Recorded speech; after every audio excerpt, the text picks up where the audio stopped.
Class 9, welcome to this video. In this video, Class 9 Economics Chapter 4 Part 1. Chapter name is Food Security in India. Bharat में खाद्य सुरक्षा को यहाँ पर देखें. ओवरव्यू अवलोकन यहाँ पर आपको है. देखिए, food security means availability, accessibility and affordability of food to all people at all times. The poor households are more vulnerable to food insecurity whenever there is a problem of production or distribution of food crops. Food security depends on the public distribution system (PDS) and government vigilance and action at times when this security is threatened. देखिए, यहाँ खाद्य सुरक्षा का अर्थ है सभी लोगों के लिए सदैव भोजन की उपलब्धता, पहुँच और उसे प्राप्त करने का सामर्थ्य. जब भी अनाज के उत्पादन या उसके वितरण की समस्या आती है, देखिए यहाँ पर क्या है, जब भी अनाज के उत्पादन या उसके वितरण की समस्या आती है तो सहज ही निर्धन परिवार इससे अधिक प्रभावित होते हैं. खाद्य सुरक्षा, सार्वजनिक वितरण प्रणाली, शासकीय सतर्कता और खाद्य सुरक्षा के खतरे की स्थिति में सरकार द्वारा की गई कार्रवाई पर निर्भर करती है. What is food security. देखिए आपको फूड सिक्योरिटी क्या है, खाद्य सुरक्षा क्या है. व्हाट इज फूड सिक्योरिटी मतलब खाद्य सुरक्षा क्या है. इसमें जो आपको कहा गया था कि food is as essential for living as air is for breathing. Food security means something more than getting two square meals. Food security has following dimension. जीवन के भोजन उतना ही आवश्यक है जितना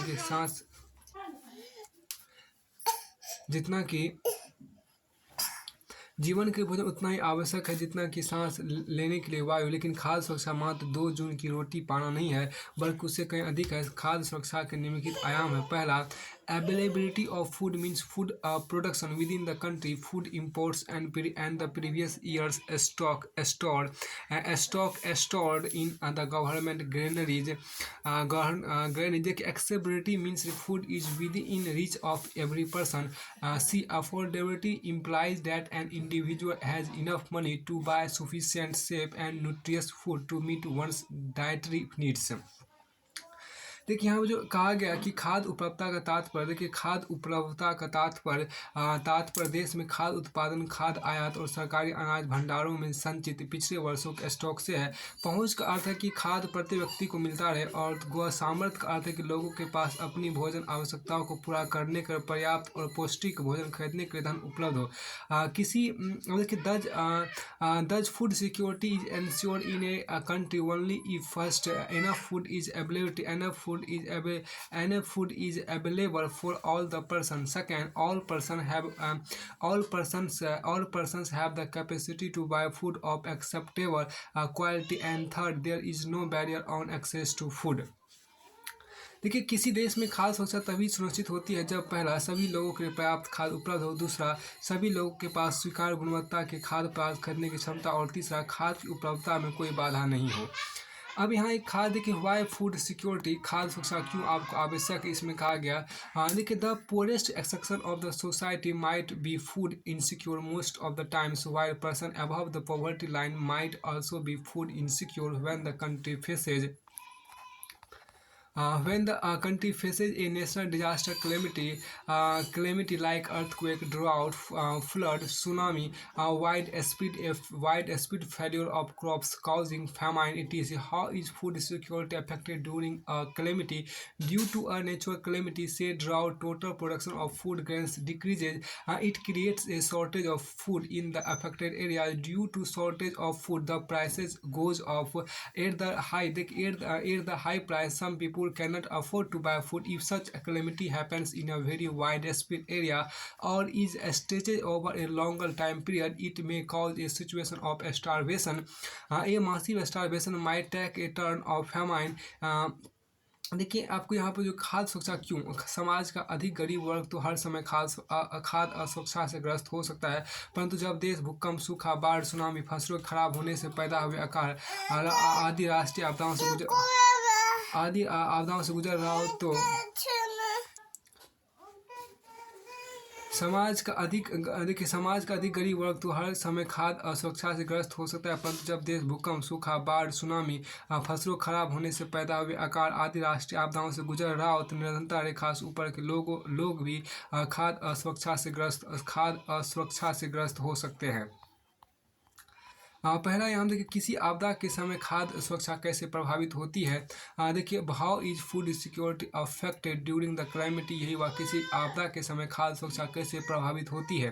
देखिए यहाँ पर जो आपको कहा गया कि किसी प्राकृतिक आपदा जैसे सूखे कारण खाद्यान्न की कुल उपज में गिरावट आती है, इससे प्रभावित क्षेत्र में खाद की कमी हो जाती है, खाद की कमी के कारण कीमतें बढ़ जाती है, कुछ लोग ऊंची कीमतों पर खाद्य पदार्थ नहीं खरीद सकते। अगर ये आपदा किसी आपदा के समय खाद्य सुरक्षा कैसे प्रभावित होती है। किसी प्राकृतिक आपदा से सूखे कारण खाद्यान्न की कुल उपज में गिरावट आती है, इससे प्रभावित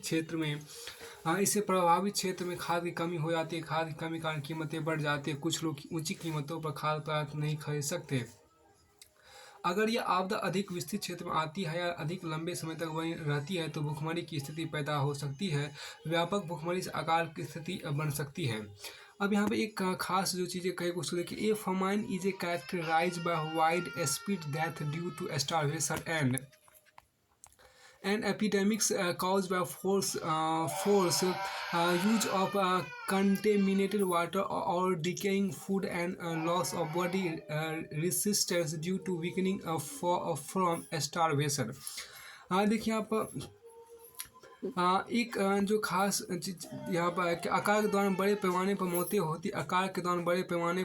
होती है, जो भुखमरी तथा विवश होकर दूषित जल या शरीर भोजन के प्रयोग से फैलने वाली महामारियों तथा भुखमरी से उत्पन्न कमजोरी से रोगों के प्रति शरीर की प्रतिरोधी क्षमता में गिरावट के कारण होती है। The most devastating famine that occurred in India was the famine of Bengal in 1943. This famine killed 30 lakh people in the province of Bengal. Bharat में जो सबसे भयानक अकाल प्रांत वो 1943 का बंगाल का अकाल था। इस अकाल में भारत के बंगाल प्रांत में 30 लाख लोग मारे गए थे। तो अब यहाँ पर एक खास बात जो आप देख सकते हैं वो आपके एक स्टोरी देखिए, in the 1970 decades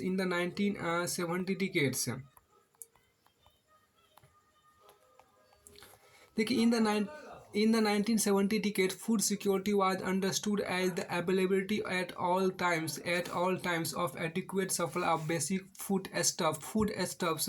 UN in 1975, Amartya Sen added a new dimension to food security and emphasized the access to food through what he called entitlement, a combination of what one can produce, exchange in the market, along with state or other socially provided supplies.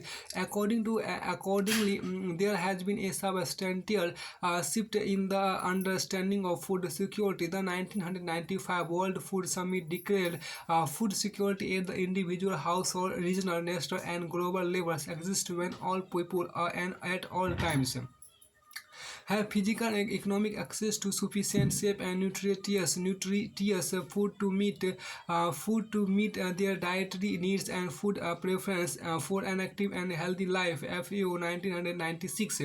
The declaration further recognizes that poverty eradication is essential to improve access to food। देखो 1970 के दशक में खाद्य सुरक्षा का अर्थ आधारिक खाद्य पदार्थों की सदैव पर्याप्त उपलब्धता। देखिए यहाँ पर UN 1975 के अनुसार अमृतसर ने खाद्य सुरक्षा में एक नया आयाम जोड़ा और हकदारियों के आधार पर खाद्य तक पहुँच पर जोर दिया। हकदारियों का अभिप्राय देखिए यहाँ पर क्या कि हकदारियों का अभिप्राय राज्य सामाजिक रूप से उपलब्ध कराई गई अन्य पूर्तियों के साथ साथ उन वस्तुओं से जिनका उत्पादन और विनिमय बाजार में किसी व्यक्ति द्वारा किया जा सकता है। तदनुसार खाद्य सुरक्षा के अर्थ में काफ़ी परिवर्तन हुआ। विश्व खाद्य शिखर सम्मेलन 1995 में घोषणा की गई कि व्यक्ति पारिवारिक क्षेत्रीय राष्ट्रीय तथा वैश्विक स्तर पर खाद्य सुरक्षा का अस्तित्व तभी है जब सक्रिय और स्वस्थ जीवन व्यतीत करने के आहार संबंधी जरूरतों और खाद्य पदार्थों को पूरा करने के पर्याप्त सुरक्षित एवं पौष्टिक खाद्य तक सभी लोगों की भौतिक एवं आर्थिक पहुंच सदैव हो। कि खाद्य एवं कृषि संगठन 1996 का पेज 3 पर है। इसके अतिरिक्त घोषणा में यह भी स्वीकार किया गया कि खाद्य तक पहुंच बढ़ाने में निर्धनता का उन्मूलन किया जाना परम आवश्यक है। तो फिर आपको आगे यहाँ पर देखिए जो कहा गया, देखिए आपको डू यू नो देखिए, do you know who were affected the most by the famine? क्या आप जानते हैं कि सब अकाल में सबसे अधिक किसको प्रभावित करती है? क्या आपको मालूम है कि बंगाल के अकाल में सबसे अधिक लोग कौन लोग प्रभावित हुए? देखिए, the agriculture labourers, fisherman, transport were affected the most by dramatically increasing price of rice. They were the ones who died in this famine. देखिए, क्या आपको मालूम है कि बंगाल के अकाल में सबसे अधिक कौन लोग प्रभावित हुए? चावल की कीमतों में भारी वृद्धि से खेती, मजदूर, मछुआरे, परिवहन कर्मी और अन्य अनियमित श्रमिक सबसे अधिक प्रभावित हुए। इस अकाल में सबसे अधिक वही मरे। देखिए, यहाँ पे एक खास प्रोडक्शन ऑफ राइस इन ये 19 पुराने डाटा, इससे हमको लेना देना नहीं। आगे चलिए, एक डिस्कस की बात यहाँ पर की गई। देखिए, डिस्कस आपको लेट्स डिस्कस की बात आपको यहाँ पर है।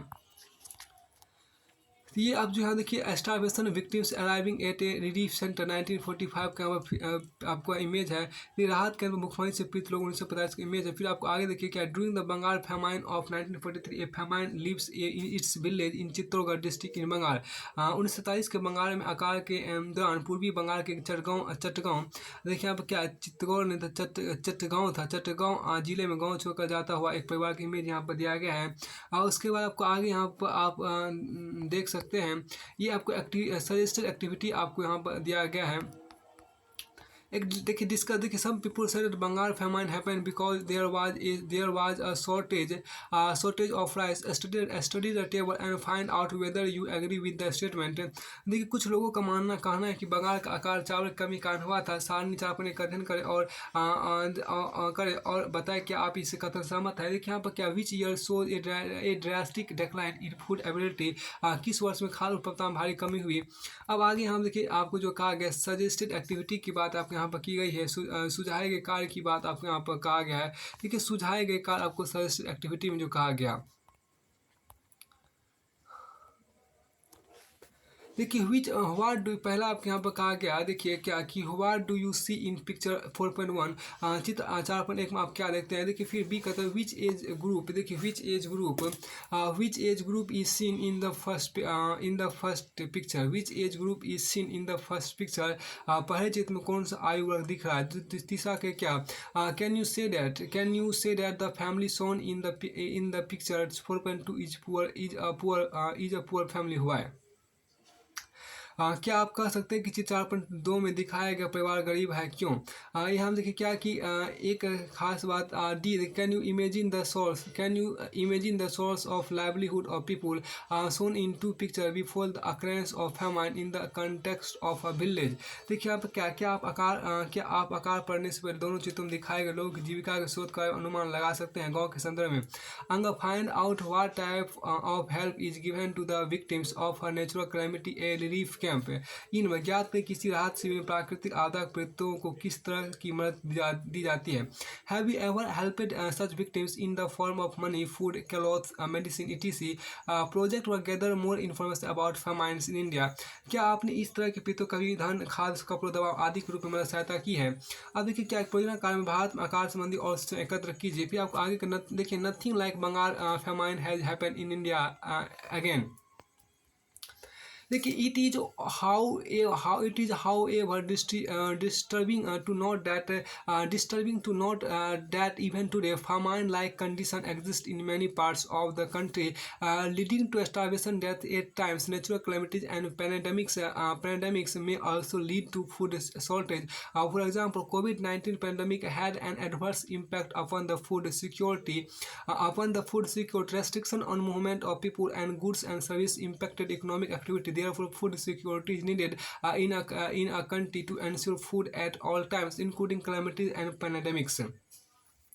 देखिए यहाँ पे जो आपको कहा गया कि भारत में बंगाल जैसा अकाल पुनः कभी नहीं पड़ा, कभी नहीं। लेकिन यह चिंता का विषय है कि आज भी उड़ीसा में काला हांडी तथा काशीपुर जैसा स्थान जहाँ अकाल जैसी दशा अनेक वर्षों से बनी हुई और ऐसी भी सूचना मिली है कि वहाँ भूख के कारण कुछ लोगों की मृत्यु भी हुई है। हाल के कुछ वर्षों में राजस्थान के 12 जिले, झारखंड के पलामू तथा अन्य सुदूरवर्ती क्षेत्रों में भूख के कारण लोगों की मृत्यु की सूचना मिली है। अतः किसी भी देश में खाद्य सुरक्षा आवश्यक होती है ताकि सदैव खाद्य की उपलब्धता सुनिश्चित की जा सके। Who are food insecure. देखिए, हु आर फूड इनसिक्योर। हाँ, हूँ देखिए खाद्य असुरक्षित देखिए हु आर फूड इनसिक्योर मतलब क्या है कि खाद्य असुरक्षित कौन है, खाद्य असुरक्षित जो है वो कौन है। देखिए although a large section of people suffer from food and nutrition insecurity in India, nutrition insecurity in India, the worst affected groups are in landless people with little or no land to depend upon traditional artisans, providers of traditional services, petty self-employed workers, and destitutes, including beggars in the urban areas. The food insecure families are those families are those whose working members are generally employed in ill-paid occupation and casual labor market. These workers are largely engaged in seasonal activities and are paid very low wages, and that just ensure bare survival. देखिए अब यद्यपि भारत में लोगों का एक बड़ा वर्ग खाद्य एवं पोषण दृष्टि से असुरक्षित है, परंतु इसे सर्वाधिक प्रभावित वर्गों में निम्नलिखित शामिल है।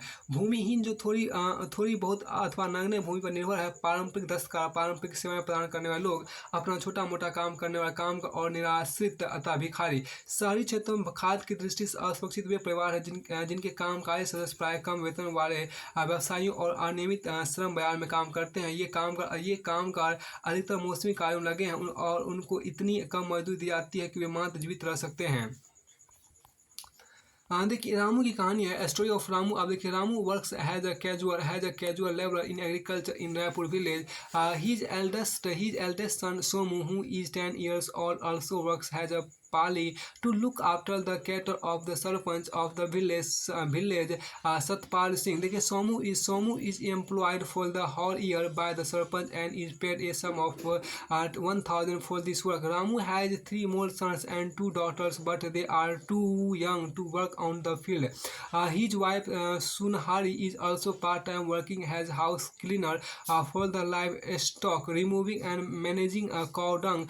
She gets half-liter milk and some cooked food along with vegetables for her daily work. Besides, she also works in the field along with her husband in the busy season and supplements his earnings. Agriculture being a seasonal activity employs Ramu only during times of sowing, transplanting, and harvesting. He remains unemployed for about 4 months during the देखिए यहाँ पर क्या है कि during the period of plant consolidation and maturing in ear he looks for work in other activities. Sometimes he gets employment in brick laying or in construction activities in the village.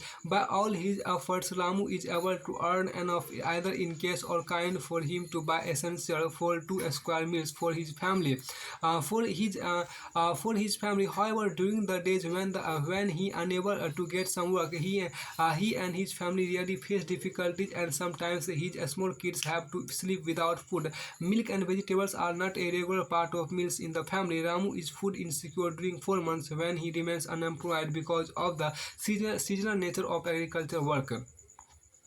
देखिए यहाँ पर जो कहा गया रामू की कहानी, देखिए रामू रायपुर गांव में कृषि क्षेत्र में एक अनियत खेती मजदूर के रूप में काम करता है। उसका सबसे बड़ा बेटा सोमू 10 वर्ष का है। वो अभी गांव के सरपंच सतपाल सिंह के पशुओं की देखभाल करने वाले पाली के रूप में काम करता है। सोमू सरपंच के यहाँ पूरे वर्ष काम करता है। उसे इस काम के सिर्फ 1,000 रुपये मिलते हैं। रामू के 3 और बेटे और 2 बेटियाँ हैं, लेकिन वे अभी बहुत कम उम्र के हैं और वे खेत में काम नहीं कर सकते। रामू की पत्नी सुनहरी भी पशुओं की सफाई करने और गोबर हटाने काम अंशकालिक करती है। उसे अपने रोजाना काम के बदले आधा लीटर दूध और सब्जियों के साथ कुछ पका खाना मिलता है। इसके अलावा व्यस्त मौसम में वो अपने पति के साथ मिलकर खेतों में काम करती है और उनकी आमदनी बढ़ जाती है। कृषि एक मौसमी कार्य है और राम को केवल बुआई, पौधारोपण और फसल कटाई के समय काम मिलता है। वह वर्ष में फसल तैयार होने और पकने तक की अवधि के दौरान लगभग 4 महीने बेरोजगार रहता है। तब वह दूसरे कार्यों में काम की तलाश करता। कभी कभी उसे ईंट भट्टे या गांव में चल रहे निर्माण कार्य में काम मिल जाता है। रामू अपने इन प्रयासों से नकद या फिर वस्तु रूप में इतना कमा लेता है कि जिससे वो अपने परिवार के 2 जून के भोजन की जरूरी चीज़ें जुटा सके। बहरहाल जब वह कहीं काम पाने में असफल रहता है तो उसे और उसके परिवार को वास्तव में कठिनाइयों का सामना करना पड़ता है और कभी कभी उसके छोटे बच्चों को भूखे पेट ही सोना पड़ता है। परिवार को दूध सब्जियां भोजन के साथ नियमित रूप से नहीं मिलती। रामू कृषि कार्य की मौसमी प्रकृति के कारण अपनी बेरोजगारी के 4 महीनों में खाद्य की दृष्टि से असुरक्षित रहता है। फिर आपको आगे एक देखिए इसमें जो आपको कहा गया वाई आर देखो हूँ आर फूड इनसिक्योर की बात आपको कहा था, ये तो आपको हो गया। देखिए यद्यपि भारत में एक बड़ा इसमें आपको ये आपको आगे देखिए यहाँ पर जो कहा गया लेट्स डिस्कस की कुछ बातें की गई उसको देखने का प्रयास कीजिए। लेट्स डिस्कस आपके यहाँ पर देखिए चर्चा करते हैं।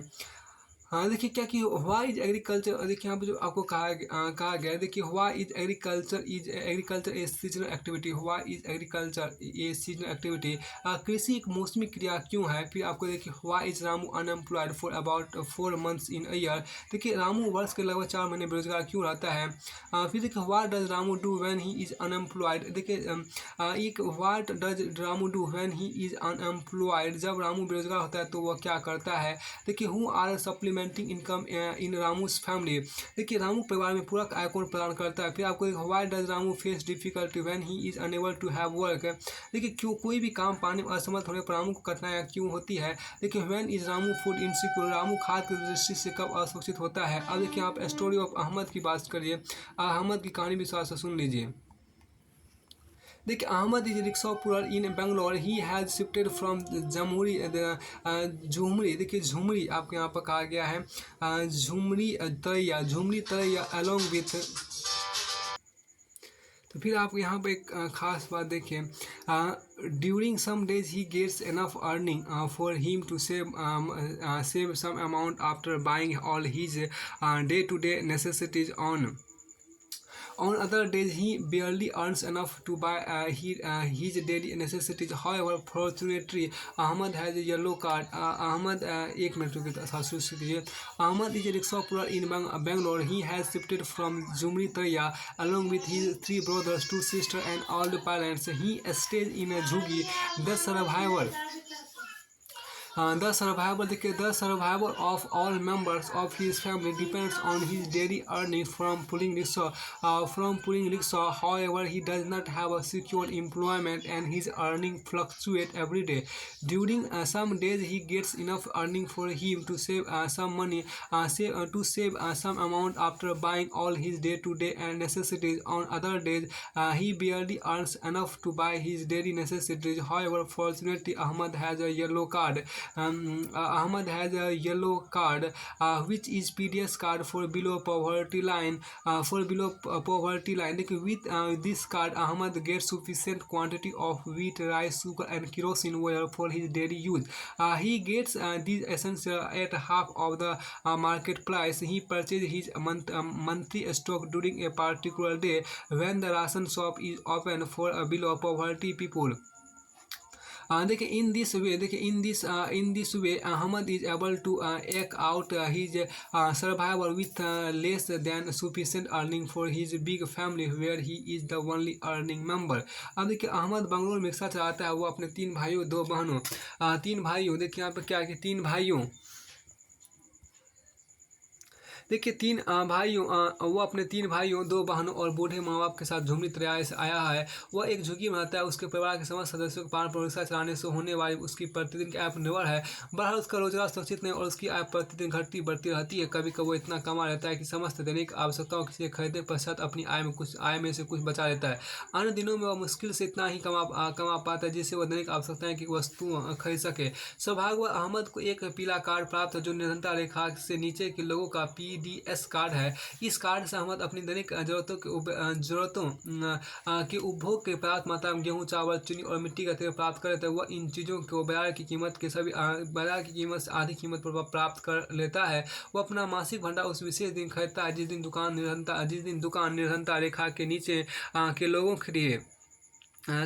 के लिए के खुलती। इस तरह अहमद अपनी इस अपर्याप्त आय से अपने बड़े परिवार का किसी तरह पालन पोषण कर रहा है जहां वो अकेला कमाने वाला सदस्य है। फिर लेट्स डिस्कस देखिए, does Ahmad have a regular income from rickshaw pulling, how does the yellow card help Ahmad run his family even with small earning from rickshaw pulling.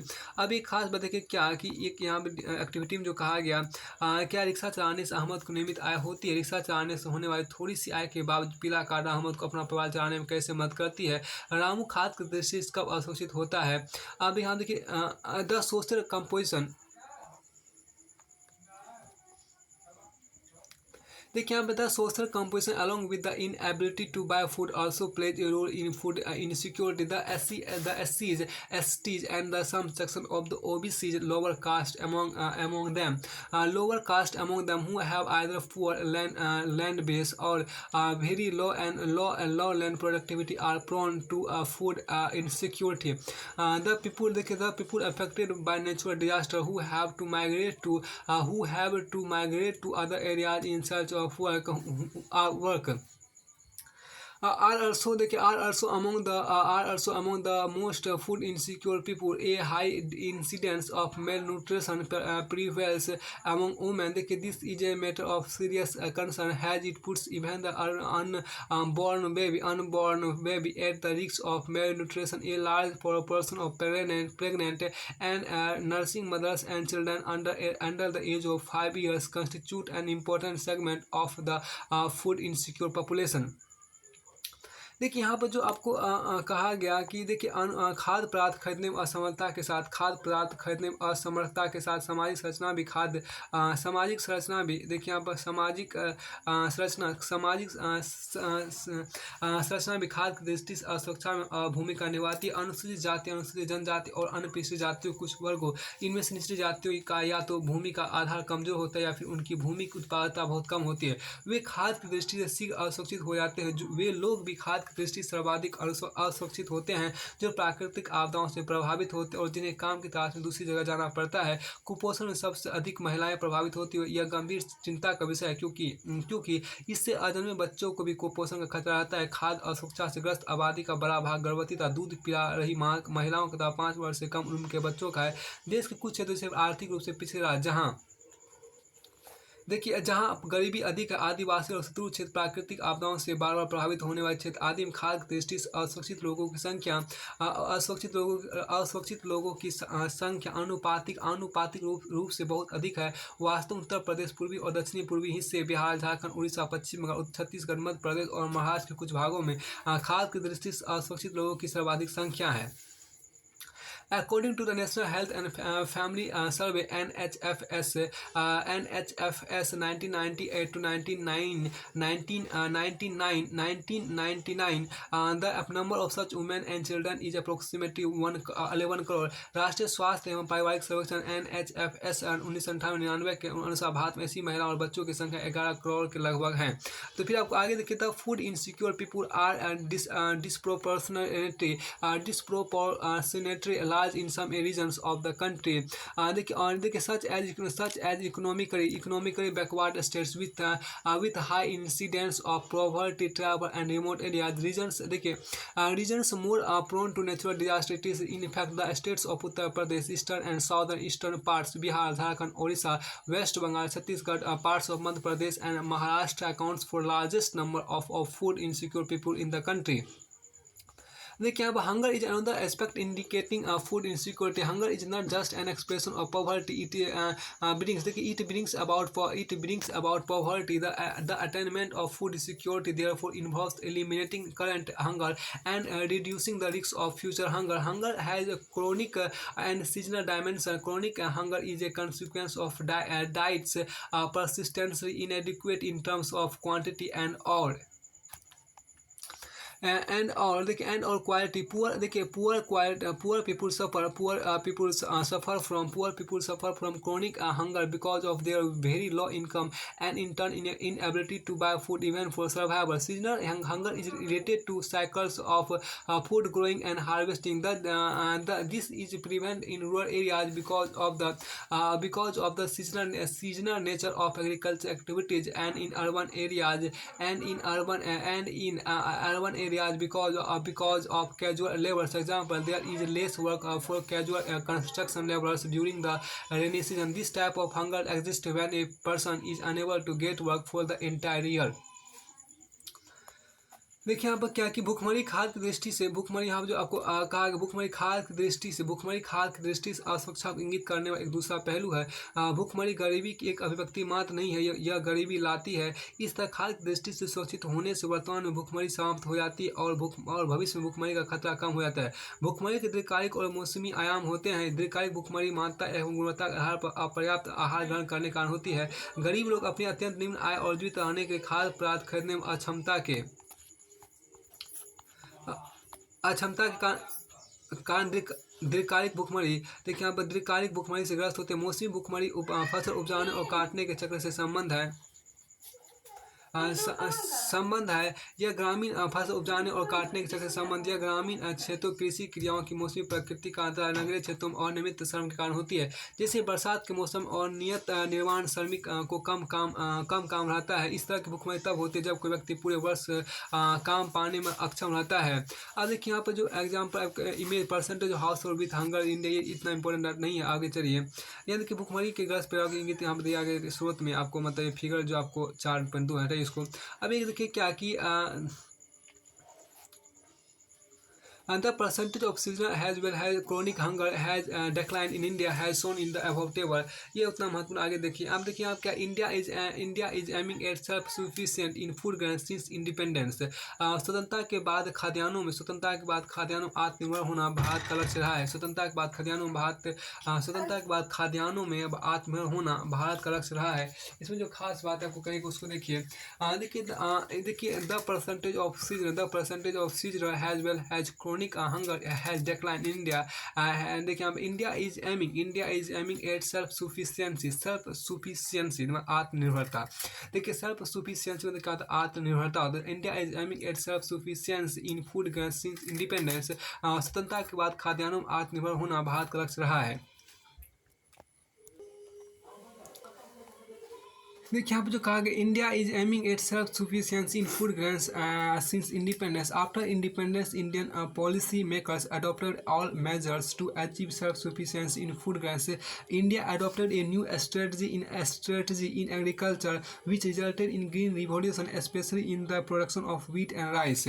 देखिए स्वतंत्रता के बाद खाद्यान्नों में आत्मनिर्भर होना भारत का लक्ष्य रहा है। स्वतंत्रता के पश्चात भारतीय नीति निर्माताओं ने खाद्यान्नों आत्मनिर्भरता प्राप्त करने के सभी उपाय किए। भारत ने कृषि में एक नई रणनीति अपनाई जिसकी परिणति हरित क्रांति में हुई, विशेषकर गेहूं और चावल के उत्पादन में।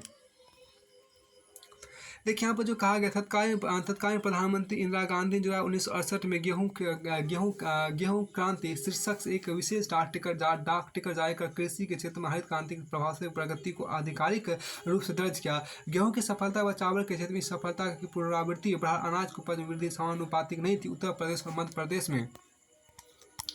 उत्तर प्रदेश और मध्य प्रदेश में सर्वाधिक वृद्धि हुई जो कि 44.01 और 30.21 करोड़ टन क्रमशः 2015-16 में है। अब यहाँ देखिए 2015-16 में कुल अनाज उत्पादन 252.22 करोड़ टन है। वर्ष 2016-17 में कुल अनाज उत्पादन को 275.68 करोड़ टन है। गेहूँ उत्पादन उत्तर प्रदेश और मध्य प्रदेश में उल्लेखनीय वृद्धि हुई जो कि 26.87 और 17.69 करोड़ टन क्रमशः 2015-16 में है। दूसरी तरफ पश्चिम बंगाल में उत्तर प्रदेश चावल उत्पादन उल्लेखनीय वृद्धि जो कि 15.75 एवं 12.51 करोड़ टन क्रमशः 2015-16 में है। देखिए यहाँ पर जो इंदिरा गांधी, देखिए आपको यहाँ पर क्या Indira Gandhi the then prime minister उस समय के प्रधानमंत्री बोलते then prime minister of India officially recorded the impressive strides of green revolution in agriculture by raising a special stamp and title wheat revolution in July 1968। The success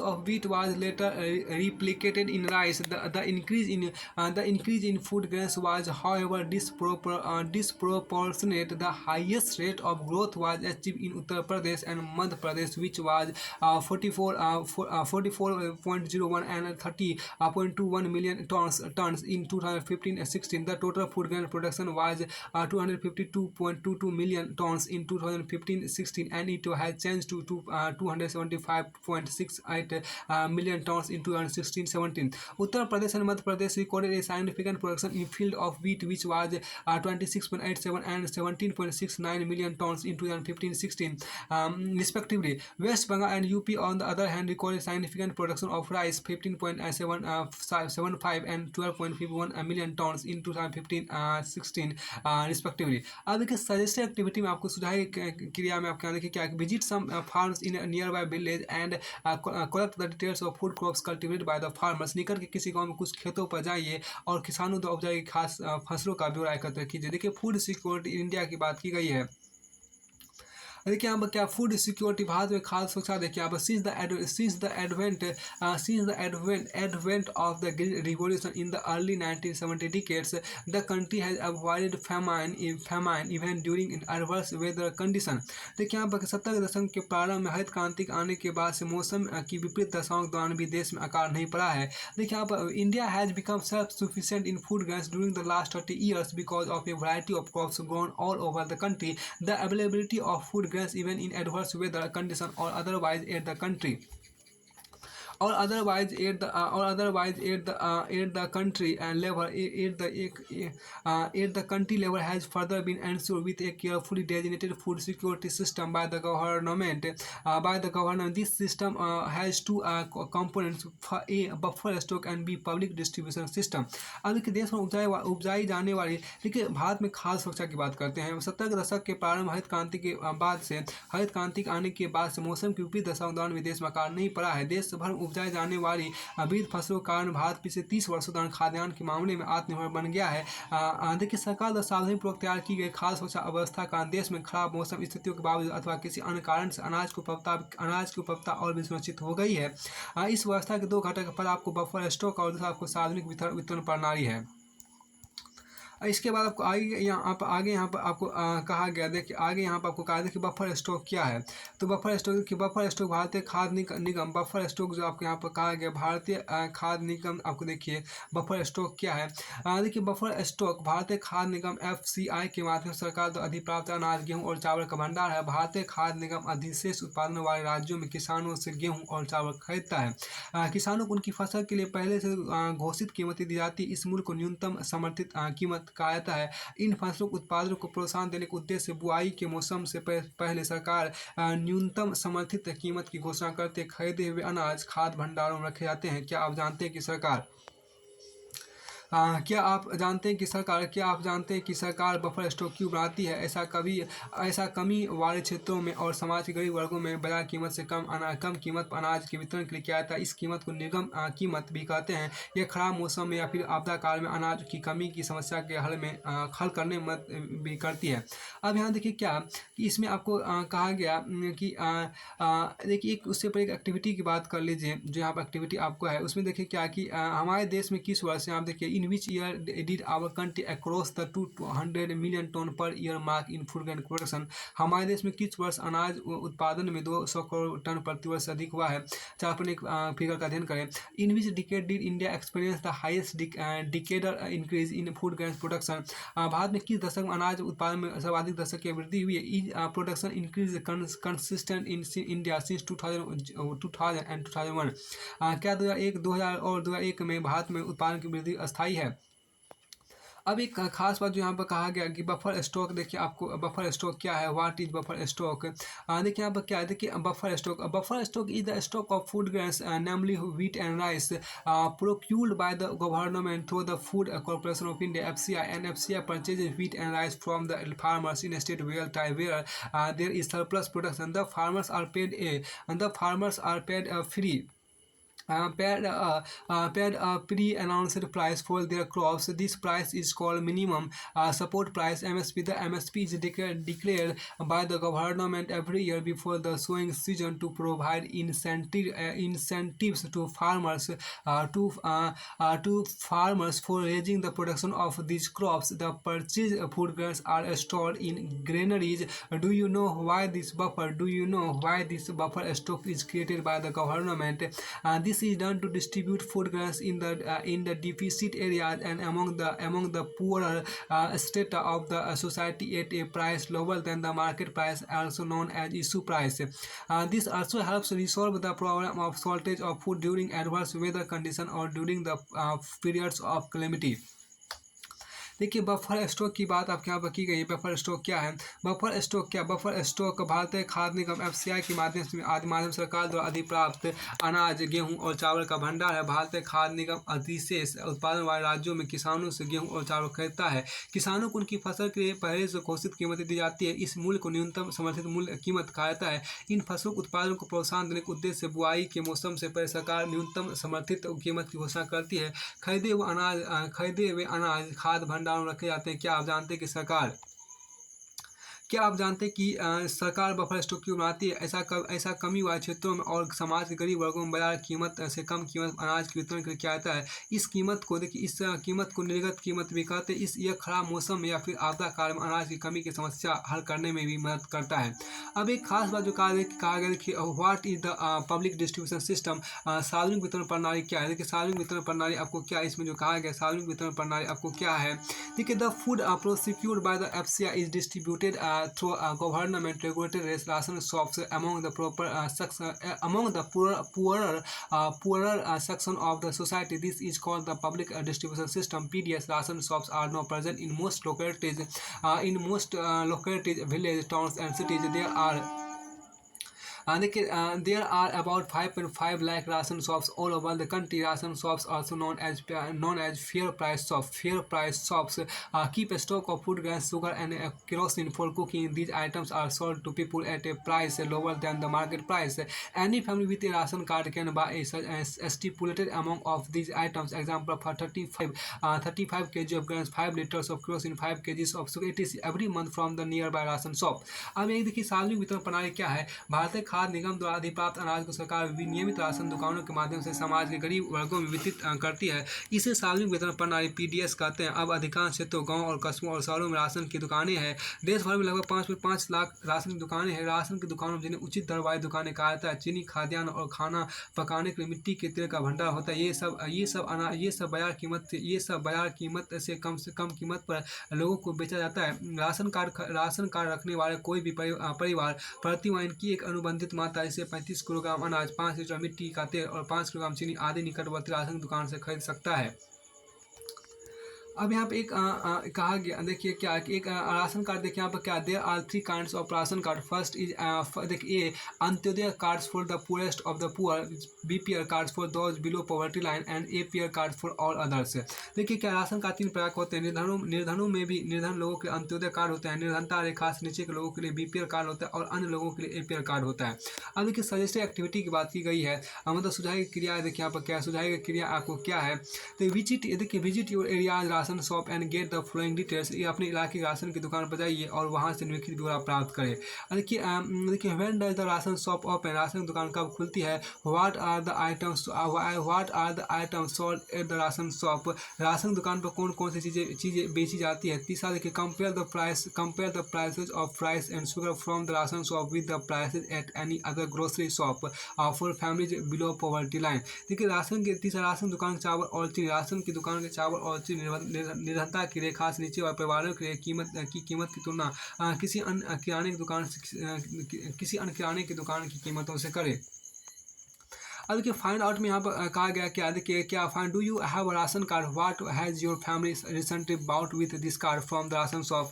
देखिए क्या आपके पास ration card, इस राशन कार्ड से आपके परिवार ने हाल में कौन सी चीज़ें खरीदी है। फिर आपको आगे यहाँ पे कहा गया, देखिए are there any problem that they face, why are ration shops necessary. देखिए क्या उन्हें किसी तरह की समस्या का सामना करना पड़ता है, राशन की दुकानें क्यों जरूरी है। उसके बाद आपको आगे यहाँ पे एक देखिए आपको है कि देखिए the introduction of rationing in India, the introduction of rationing in India dates back to the 1940 decades against the backdrop of the Bengal famine. The rationing system was received in the wake of an acute food shortage during the 1960 decade. Prior to the Green Revolution, in the wake of high incidents of poverty levels as reported by the NSSO in the mid 1970 decade, there three important food intervention programs were introduced: public distribution system PDS for food grains in existence earlier but strengthened thereafter.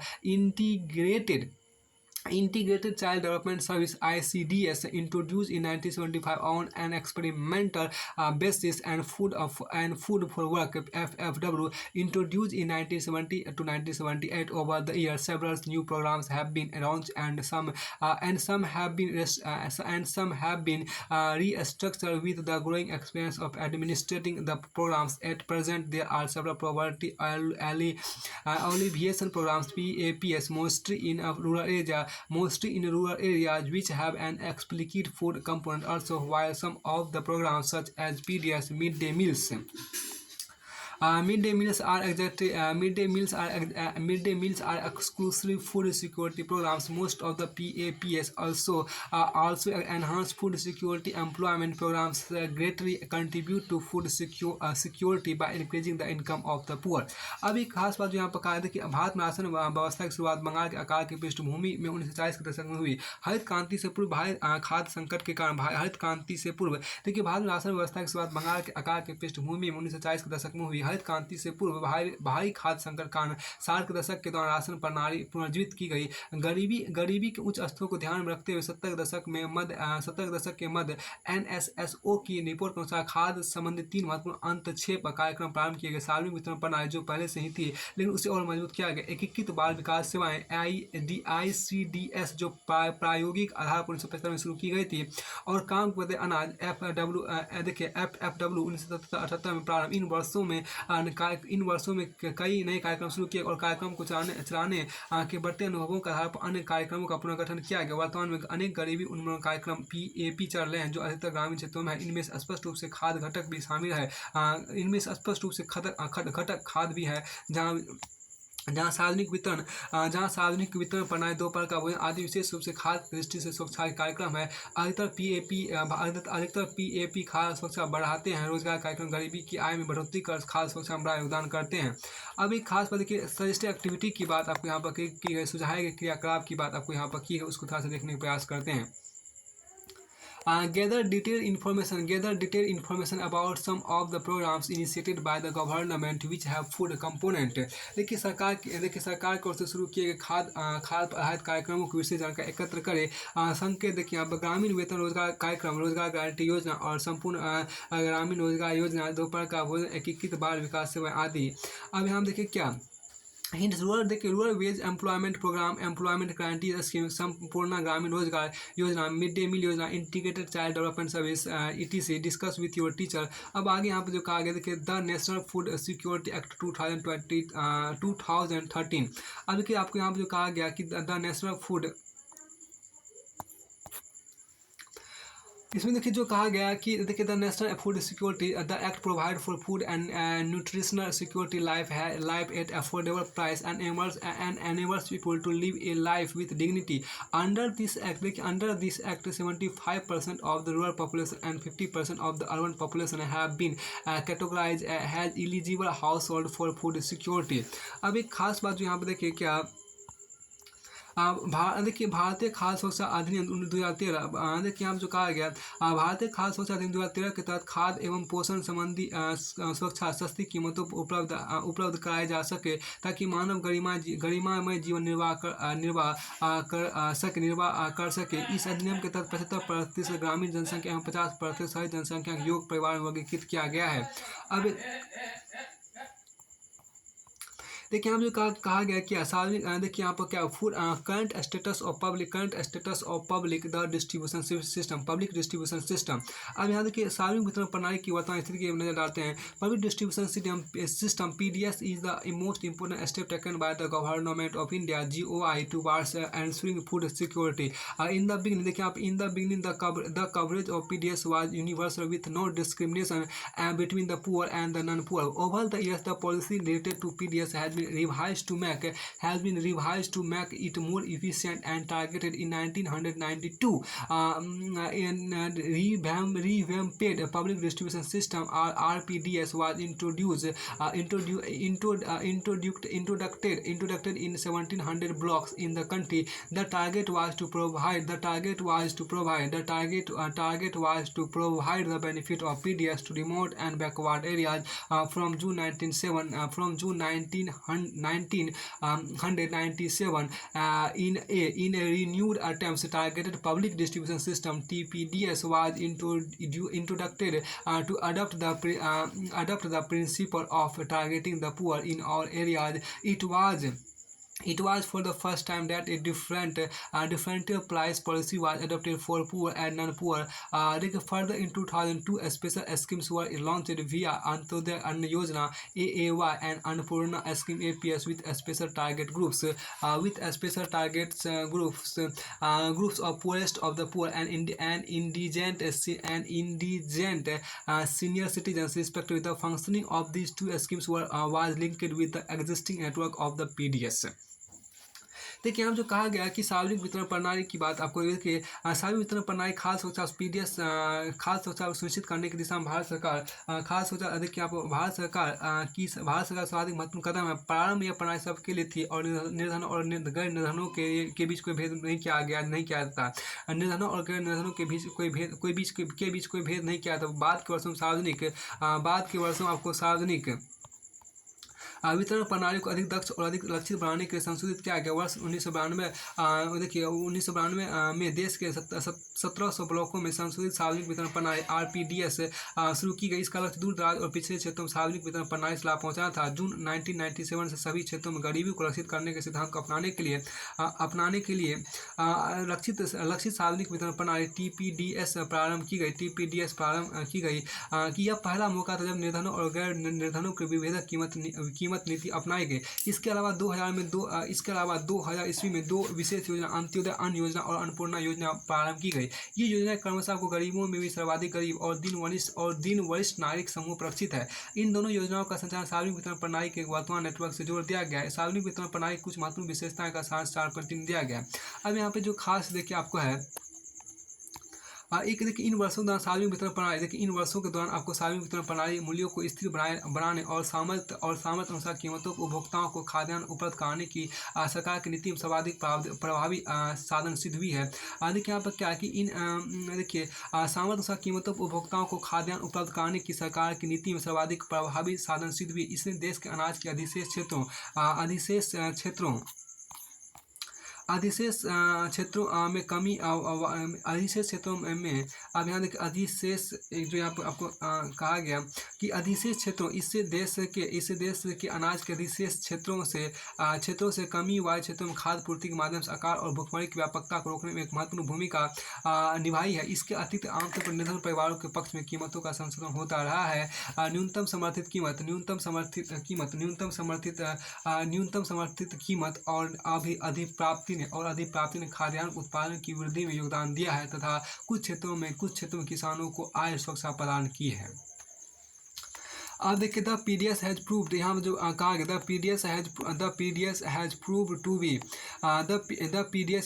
To be the most effective instrument of government policy over the years in stabilizing price and making food available to consumers at affordable price. It has been instrumental in averting a widespread hunger and famine by supplying food from surplus regions of the country to the deficit one. In addition, the prices have been under revision in favor of poor households in general. The system, including the minimum support price and procurement, has contributed to an increase in food grains production and provided income security to farmers in certain regions. देखिए यहाँ पे तथापि सार्वजनिक वितरण प्रणाली देखिए however the public distribution system has faced several critiques on several grounds. Instances of hunger are prevalent despite overflowing granaries. Upset godowns are overflowing with grains, with some rotting away and some being eaten by rats. अब यहाँ पे खास देखिए क्या कि देखिए सार्वजनिक वितरण प्रणाली को अनेक आधारों पर कई आलोचनाओं का सामना करना पड़ा। अनाजों से ठसाठस भरे अन्न भंडारों के बावजूद भुखमरी की घटनाएं हो रही। एफसीआई के अनाज भंडार से भरे हैं। एफसीआई के भंडार अनाज से भरे हैं। कहीं अनाज सड़ है तो कहीं तो कुछ स्थान चूहे का अनाज का नीचे दिया गया 4.5 में केंद्रीय पूल में खाद्यान्न का स्टॉक और उसकी मौजा मानदंडों के अंतर को दर्शाती है। अब एक खास बात जो यहाँ पर देखिए कहा गया, देखिए यहाँ एक टेबल देगा some important features of PDS का कुछ महत्वपूर्ण आपको फीचर्स है, विशेषता आपको यहाँ पर है। ये उतना महत्वपूर्ण भी नहीं, आप आगे देखिए आपको इसके बाद आपको आगे यहाँ देखिए अंत्योदय अन्न योजना के बारे में आपको कुछ कहा है कि अंत्योदय अन्न योजना के बारे में देखिए अंत्योदय अन्न योजना।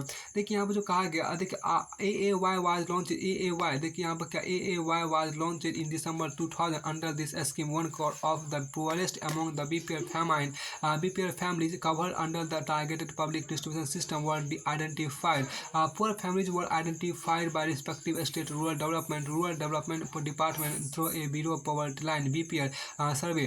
25 kilograms of food grains were made available to each eligible family at a highly subsidized rate of 2 per kg, 2 rupee per kg for wheat and 3 rupee per kg for rice. This quantity has been enhanced from 25 to 35 kg with effect from April 2002. The scheme has been further expanded twice by additional 50 lakh BPL families in June 2003 and in August 2004. With this increase, 2 crore families have been covered under the AAY. देखिए अंत्योदय अन्न योजना दिसंबर 2000 में शुरू की गई थी। इस योजना के अंतर्गत लक्षित सार्वजनिक वितरण प्रणाली में आने वाले निर्धनता रेखा से नीचे के परिवारों में से 1 करोड़ लोगों की पहचान की गई। संबंधित राज्य के ग्रामीण विकास विभागों ने गरीबी रेखा से नीचे के गरीब परिवारों को सर्वेक्षण के द्वारा चुना। 2 रुपये प्रति किलोग्राम गेहूँ और 3 रुपये प्रति किलोग्राम की अत्यधिक आर्थिक सहायता प्राप्त दर प्रत्येक पात्र परिवार को 25 किलोग्राम अनाज उपलब्ध कराया गया। अनाज की यह मात्रा अप्रैल 2002 में 25 किलोग्राम से बढ़ाकर 35 किलोग्राम कर दी गई। जून 2003 और अगस्त 2004 में इससे में 50 लाख अतिरिक्त बीपीएल परिवार 2 बार जोड़े गए। इससे इस योजना में देखिए इस योजना में आने वाले परिवारों की संख्या 2 करोड़ हो गई। फिर एक यहाँ पर देखिए ग्राफ भी आपको शो किया गया। इसमें आपको ये कहा गया, देखिए सहायक या सब्सिडी हुआ भुगतान है जो सरकार द्वारा किसी उत्पादक को बाजार कीमत की अनुपूर्ति के किया जाता है। सहायकी से घरेलू उत्पादकों के ऊंची आय कायम रखते हुए उपभोक्ता कीमतों को कम किया जा सकता है। अब एक खास देखिए सब्सिडी इज ए पेमेंट, देखिए subsidy is a payment that A government makes to a producer to supplement the market price of a commodity. Subsidize can keep a consumer price low while maintaining a higher income for domestic producer. तो फिर आपको यहाँ पर देखिए एक यहाँ पर आपको दिया गया इन 2015 की बात, आपको एक ग्राफ यहाँ पर, उसके बाद यहाँ पर आपको है देखिए वर्ष 2014 में देखिए इन 2014 the stock of wheat and rice with FCI was 65.3 million tons which was much more than the minimum buffer norms. However these देखिए आप क्या कि however these remain these remain consistency higher than the buffer norms. The situation improve with the distribution of food grains under different schemes launched by the government. There is a general consensus that a high level of buffer stocks of food grains is very undesirable and can be wasteful. The shortage of massive food stocks has been responsible for high carrying cost in addition to wastage and deterioration in grain quality. Freezing of MSP for a few years should be considered seriously. ये हम देखें क्या कि वर्ष 2014 FCI के पास गेहूं और चावल का भंडार 65.2 करोड़ टन था जो न्यूनतम बफर प्रतिमान से बहुत अधिक था। फिर भी बफर स्टॉक प्रतिमान से लगातार ऊंचा बना रहा। सरकार द्वारा शुरू की गई विभिन्न योजनाओं के अधीन खाद्यान्नों के वितरण के द्वारा स्थिति में सुधार हुआ। अनाज वितरण से हरास इस बात पर आम सहमति है कि बफर स्टॉक का उच्च स्तर बेहद अवांछनीय और यह बर्बादी भी है। विशाल खाद्य स्टॉक का भंडार बर्बादी और अनाज की गुणवत्ता में हरास का अतिरिक्त उच्च रखरखाव लागत के लिए भी जिम्मेदार है। न्यूनतम समर्थित कीमत को कुछ वर्ष के लिए स्थिर रखने पर गंभीरता से विचार करना चाहिए।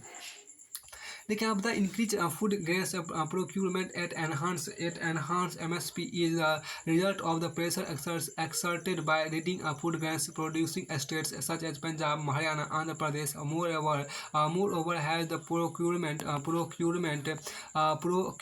is concentrated in a few prosperous regions: Punjab, Haryana, Western Uttar Pradesh, Andhra Pradesh, and to a lesser extent in West Bengal, and mainly of two crops, wheat and rice. Increase in increase in MSP has induced farmers, particularly in surplus state, to divert land from production of coarse grains, which is the staple food of the poor, to the production of rice and wheat. The intensive utilization of water in the cultivation of rice has also led to environmental degradation and fall in the water level, threatening the sustainability of the agricultural development in these states. देखिए यहाँ पे जो कहा गया वर्धित और न्यूनतम समर्थित कीमत पर अनाज की अधिक खरीदारी प्रमुख अनाज उत्पादक राज्यों से पंजाब, हरियाणा और आंध्र प्रदेश की ओर से डाले गए दबावों का नतीजा। इसके अलावा चूंकि खरीदारी कुछ सीमित क्षेत्रों पंजाब, हरियाणा, पश्चिमी उत्तर प्रदेश, आंध्र प्रदेश और कुछ सीमांत पश्चिम बंगाल में मुख्यतः 2 फसलें गेहूं और चावल तक सीमित है। न्यूनतम समर्थित कीमत में वृद्धि ने विशेषतः खाद्यान्नों के अधिशेष वाले राज्यों में किसानों को अपनी भूमि पर मोटे अनाजों की खेती समाप्त कर धान और गेहूं उपजाने को प्रेरित किया है। जबकि मोटे अनाज गरीबों का प्रमुख भोजन है, धान की खेती के संघन सिंचाई से पर्यावरण और जल स्तर में गिरावट भी आई है, जिससे इन राज्यों में कृषिगत विकास को बनाए रखने में खतरा पैदा हो गया है। अब देखिए द राइजिंग ऑफ यहाँ जो कहा the rising minimum support price MSP have raised the maintenance cost of procuring food grains by the government. Rising transportation and storage cost of the FCI are other contributing factors in this increase. देखिए न्यूनतम समर्थित कीमतों के बढ़ने से सरकार की खाद्यान्नों की वसूली अनुरक्षण लागत बढ़ गई। FCI की बढ़ती परिवहन और भंडारण लागत ने इसे और बढ़ा दिया है।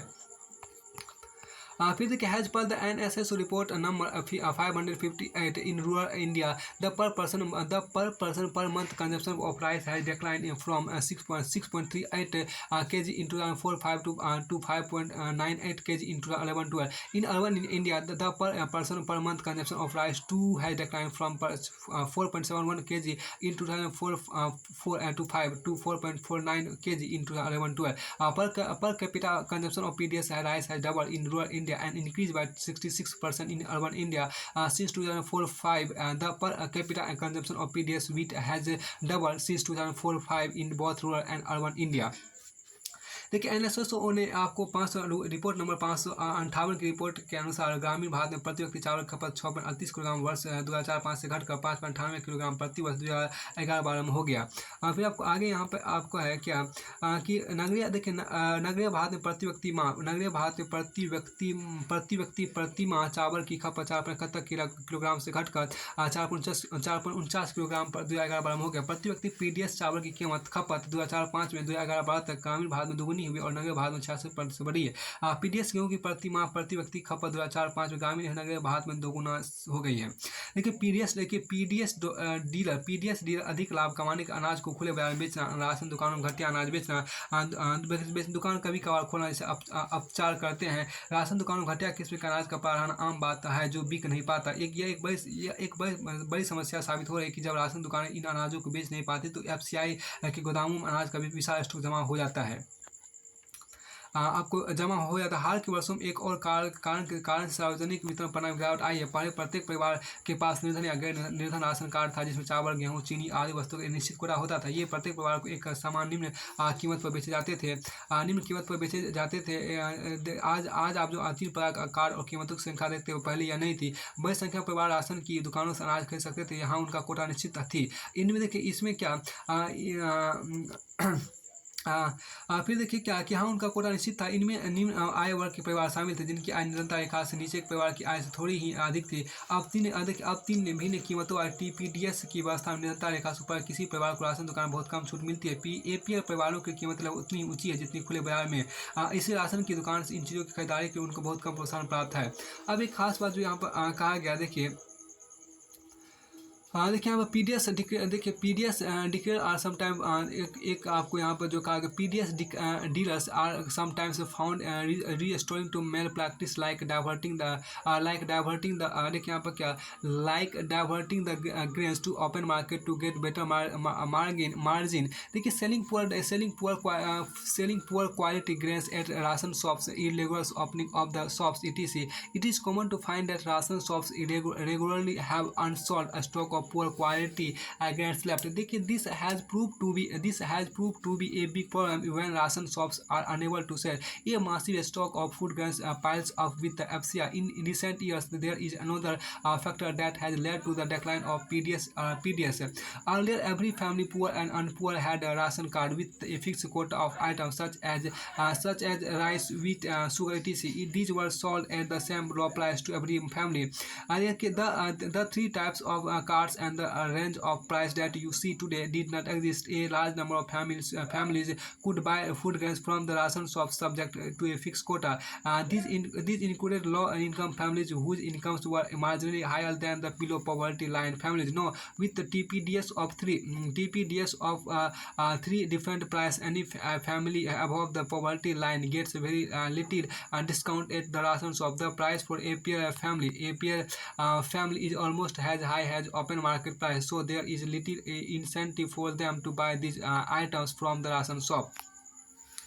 अब एक खास बात जो कहा गया देखिए एक में कि role of cooperative in food security देखिए role of cooperatives in food security सहकारी समितियों की खास सुरक्षा में भूमिका यहाँ आप देखने का प्रयास कीजिए इसमें देखिए the cooperative are also playing an important role in food security in India specially in the southern and western parts of the country the cooperative society set up shops to sell low price food to goods to poor people. For example, out of all fair price shops running in Tamil Nadu, around 94% are being run by the cooperatives. In Delhi, Mother Dairy is making strides in provision of milk and vegetables to the consumers at control rate decided by government of Delhi. Amul is another success story of cooperatives in milk and milk product from Gujarat. It has brought about the white revolution in the country. These are a few examples of many more cooperatives running in different parts of the country, ensuring food security of different sections of society.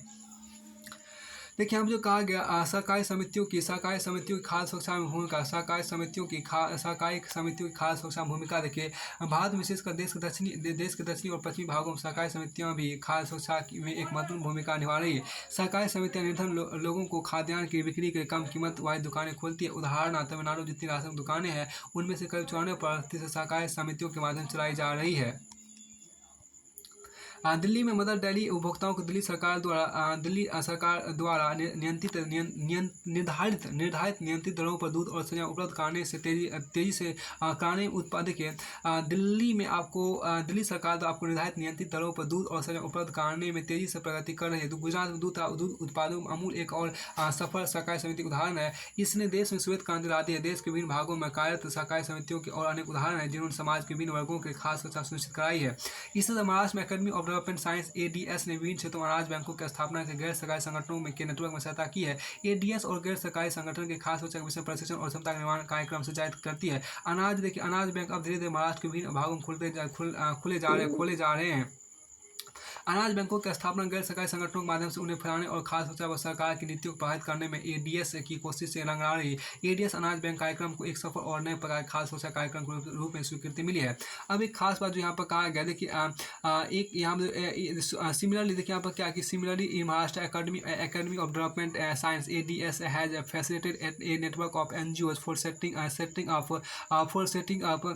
setting up grain banks in different regions. ADS organize training and capacity building programs on food security for NGOs. Grain banks are now slowly taking a shape in different parts of Maharashtra. ADS afford to set up grain banks to facilitate replication through the other NGOs and to influence the government's policy on food security, all that paying rich dividends. The ADS Grain Bank program is acknowledged as a successful and innovative food security intervention. अब यहाँ देखिए summary की बात की गई। देखिए food security of a nation, food security, देखिए यहाँ पर क्या कि फूड सिक्योरिटी के food security of a nation is ensure if all of its citizen have enough nutritious food available, all person have the capacity to buy food of acceptable quality, and there is no barrier or on access to food. The people living below the poverty line might be food is no barrier on access to food. The people living below the poverty line might be food insecure all the time, while better off people might also turn food insecure due to calamity or disaster. Although a large section of the people suffer from food and nutrition and nutrition देखिए insecurity in India. The worst affected groups are landless or land poor households in rural areas, and people employed in ill-paid occupation, and casual laborers engaged in seasonal activities in the urban areas. The food insecure people are disproportionately large in some regions of the country, such as economically backward states with high incidence of poverty, travel and remote regions more prone to natural disaster, etc. To ensure availability of food to all sections of so the society, the Indian government carefully designed food security system, which is composed of two components: a buffer stock and b public distribution system. In addition to PDS, various poverty alleviation programs were also started, which comprise a component of food security. Some of these programs are integrated: a child development service (ICDS), food for work (FFW), and midday meals and to the Yojana (AAY). It is in addition to the role of the government in ensuring food security. There are various cooperatives and NGO also working intensively towards this direction. देखिए किसी देश की खाद्य सुरक्षा तब सुनिश्चित होती है, किसी देश की खाद्य सुरक्षा तब सुनिश्चित जब उसके सभी नागरिकों को पोषक सभी जब उसके किसी देश की खाद्य सुरक्षा तब सुनिश्चित होती है जब उसके सभी नागरिकों को पोषक भोजन उपलब्ध होता है। देखिए सभी व्यक्तियों के पास स्वीकार गुणवत्ता के खाद्य खरीदने की सामर्थ्य होती है और भोजन तक पहुँचने में कोई अवरोध नहीं होता। निर्धनता रेखा से नीचे रह रहे लोग खाद्य की दृष्टि से अधिक असुरक्षित रह सकते हैं, जबकि संपन्न लोग भी आपदाओं के समय खाद्य की दृष्टि असुरक्षित हो सकते हैं। यद्यपि भारत में लोग एक बराबर खाद्य और पोषक तत्वों की असुरक्षा से ग्रस्त है। सबसे अधिक प्रभावित समूह ग्रामीण क्षेत्रों में भूमिहीन और गरीब परिवार, बहुत कम वेतन वाले कार्यों में लगे लोग और शहरी क्षेत्रों में मौसमी कार्यों में लगे अनियत श्रमिक है। देश के कुछ क्षेत्रों में खाद्य की दृष्टि से असुरक्षित लोगों की बड़ी संख्या तुलनात्मक रूप से बहुत अधिक है, जैसे आर्थिक रूप से पिछड़े राज्यों में जहां बहुत अधिक गरीबी है, जनजातियों वाले दूरस्थ क्षेत्रों में और ऐसे क्षेत्रों में जहां प्राकृतिक आपदाएं आती रहती है। समाज के सभी वर्गों के खाद्य की उपलब्धता सुनिश्चित करने के भारत सरकार ने सावधानीपूर्वक खाद्य सुरक्षा वितरण प्रणाली तैयार की है, जिसके दो घटक बफर स्टॉक और दूसरा सार्वजनिक वितरण प्रणाली। सार्वजनिक वितरण प्रणाली के अतिरिक्त कई निर्धनता उन्मूलन कार्यक्रम भी शुरू किए गए, जिनमें खाद्य सुरक्षा का घटक भी शामिल था। इनमें से कुछ कार्यक्रम एकीकृत बाल विकास सेवाएं, काम के बदले अनाज, दोपहर का भोजन, अंत्योदय अन्न योजना आदि। खाद्य सुरक्षा उपलब्ध कराने में सरकार की भूमिका का अतिरिक्त अनेक सरकारी समितियां और गैर सरकारी संगठन भी है जो इस दिशा में तेजी से काम कर रहा है। तो यहाँ देखिए चैप्टर पूरी तरह से आपको फिनिश होता है रीडिंग के द्वारा, जो आपको फिनिश हो गया है चैप्टर, तो आगे इसका रिविजन आपको करते रहिए। अब देखिए एक रेफरेंस के कुछ दिया गया है, उसके महत्व नहीं है। तो यहाँ देखिए जो चैप्टर है पूरी तरह से आपको फिनिश होता है यहाँ से।